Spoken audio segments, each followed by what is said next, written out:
ഓം ശ്രീ ഗുരുഭ്യോ നമ. ആശ്രമത്തിൽ പതിറ്റാണ്ടുകൾ താമസിച്ചിട്ടും ആധ്യാത്മിക ഉന്നമനമില്ലെന്ന് വിഷമിക്കുന്നവരോടായി അമ്മ അരുളി. മക്കളെ, ഈശ്വരദർശനം എപ്പോഴാണെന്ന് പ്രവചിക്കാനാവില്ല. സാധകന്റെ തീവ്രമായ ആഗ്രഹത്തെയും പരിശ്രമത്തെയും ആശ്രയിച്ചാണ് അതിരിക്കുന്നത്. ഓർഡിനറി ബസ്സിൽ പോകും പോലെയല്ലല്ലോ എക്സ്പ്രസ് ബസ്സിൽ പോകുന്നത്. സാധാരണ വണ്ടി എല്ലായിടത്തും നിർത്തും. എക്സ്പ്രസിൻ്റെ സമയം നമുക്ക് പിന്നെയും നിശ്ചയിക്കാം.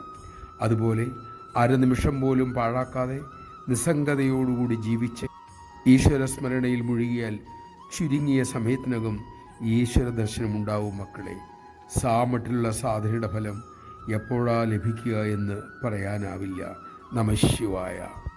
ഈ ലോകത്തിൻ്റെ നിസ്സാരത മനസ്സിലാക്കാതെ നിസ്സംഗത്വം ഉണ്ടാകില്ല. ഈശ്വരനോട് തീവ്രമായ സ്നേഹവും ഉണ്ടാകില്ല. ചിട്ടയായി സാധന ചെയ്യാനുള്ള ശക്തിക്കായി അമ്മയോട് തന്നെ നമുക്ക് പ്രാർത്ഥിക്കാം.